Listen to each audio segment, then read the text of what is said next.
Dalhousie. It's important to acknowledge that Dalhousie sits on the unceded and unsurrendered territory of the Mi'kmaq. I have been given the honor of delivering an Indigenous blessing on this very important day. I thank the Mi'kmaq for allowing me to practice my traditions on their territory. I'd like to begin by sharing a teaching. Sweetgrass, a kindness medicine. It has a sweet, gentle aroma when we light it. It takes 21 strands to make this braid. The first 7 strands represent the 7 generations behind us. Our parents, our grandparents, 7 generations behind us. Who we are and what we are is because of them. They've brushed and made the trails we have been walking on up until now. The next 7 represent the 7 teachings: love, respect, humility, honesty, courage, wisdom, and truth. Love is a very simple teaching. Respect is a powerful teaching. Humility is a beautiful teaching.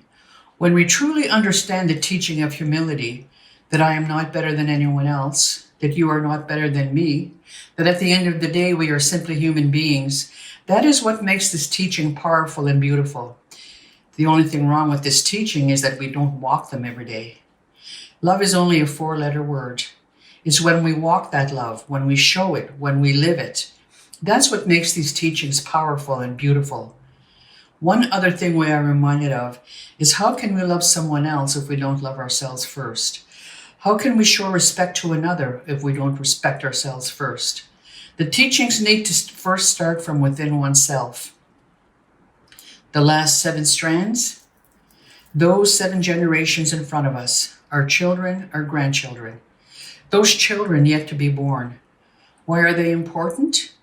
Everything we do to Mother Earth will one day affect them. Right now, the Earth gives us everything we need and everything we want. But if we don't look after her, what's going to be left when it's their turn?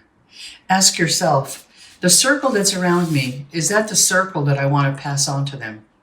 Especially if the circle involves alcohol abuse and drug abuse. We put those 3 braids together. They represent yesterday, today, and tomorrow. Mind, body, and spirit. Man, woman, and child. Man, woman, and creator. Be kind to your mind, your body, and your spirit, because when you do that, you will be strong. You see, that's the second teaching that comes with this medicine. It's through our kindness that we are most strong. Anybody can hurt anybody else with words or put someone down. But when we show that person love, respect, and kindness, that takes a lot of strength. Great Spirit and good Creator of all things, Nitisnikas Miskwiganukwe, Nagawe Quenin, Dodem Makwa, Kiskos. We honor you with this prayer. We give thanks to you for so much fortune and what we have been given. We give thanks for the sky above and the earth below. We give thanks for the sun and the moon. We give thanks for our parents who brought us into this world and taught us about life. We give thanks for our brothers and sisters who shared our childhood with us. We give thanks for our friends who have journeyed along life's path with us. We give thanks for the laughter of the children, and we give thanks for the love in our hearts. Creator, we ask that your Spirit would stay with us as we begin the next journey of our lives. Give us the strength to live with love, respect, humility, courage, and truth. We ask that those who have traveled from their homes stay safe until they return to their loved ones. We ask these things so that all steps we take will become the path of peace for our future generations. All my relations, Sit Nokmak, Tahoe.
Hello and welcome on behalf of Dalhousie's African Nova Scotian Strategy Working Group and Advisory Council.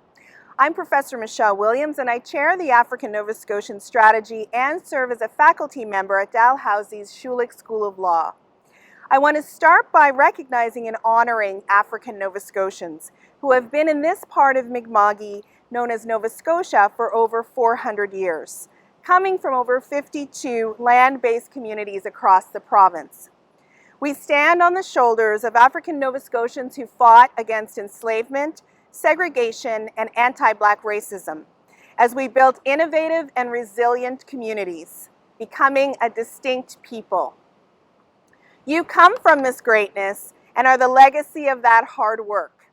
No doubt you have overcome many struggles and enjoyed triumphs yourself in order to be here today. Embrace that journey and share your gifts. Dalhousie boasts many programs and services to support African Nova Scotian and other Black students, most of which were developed over decades by African Nova Scotian faculty, students, staff, and communities, such as the Black Student Advising Center, the Transition Year Program, the IB&M Initiative, and plans in the health professions.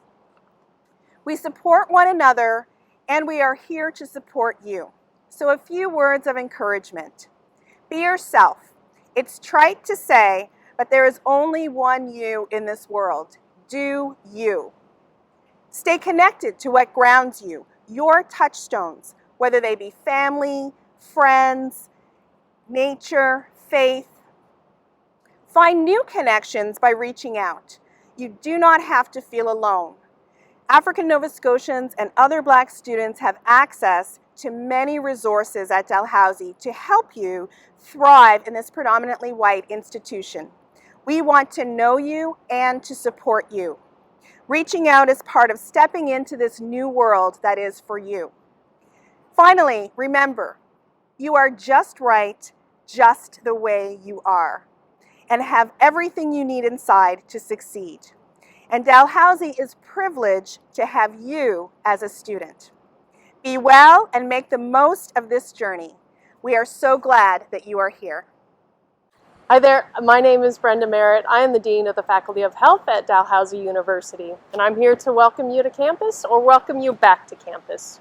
So if I were welcoming a new student to campus who was a bit apprehensive, maybe a little nervous about this next journey in their life, I would want to say that you've got this. You're here, you belong here, you've met all the requirements, you're ready for this.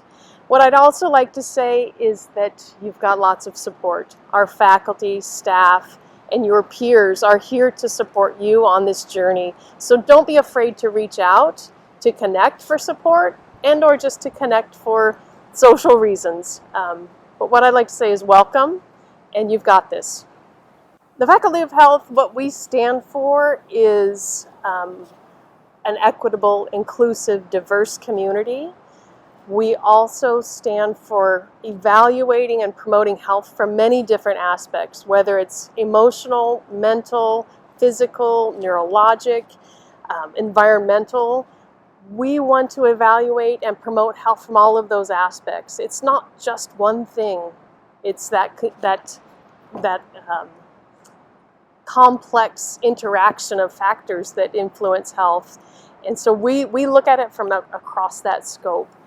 And if I was to sum up all of that, I would say it is a diverse group of colleagues, professionals that are working together to contribute to the health of our communities. All of us know, all our faculty, our staff, our students know that this fall term's not going to look like a typical fall term. We're fortunate enough that we do have courses that are going online, but we also have some of our skill-based laboratories that will be happening on campus. Coming into buildings, interacting with each other is going to look a little bit different because of all the personal protective equipment and protocol that's in place. So we've done everything we can to ensure your safety here on campus. The protocols are in place to protect our faculty, staff, and students. But I want to remind everybody that what you do outside of campus is just as important. All of us need to be following the public health regulations so that we can protect each other. We are health professionals and health scholars, and we need to dedicate all of our actions towards supporting the health of our communities and our Dalhousie health family. So my one wish is that we have good health and continuity in our academic endeavor.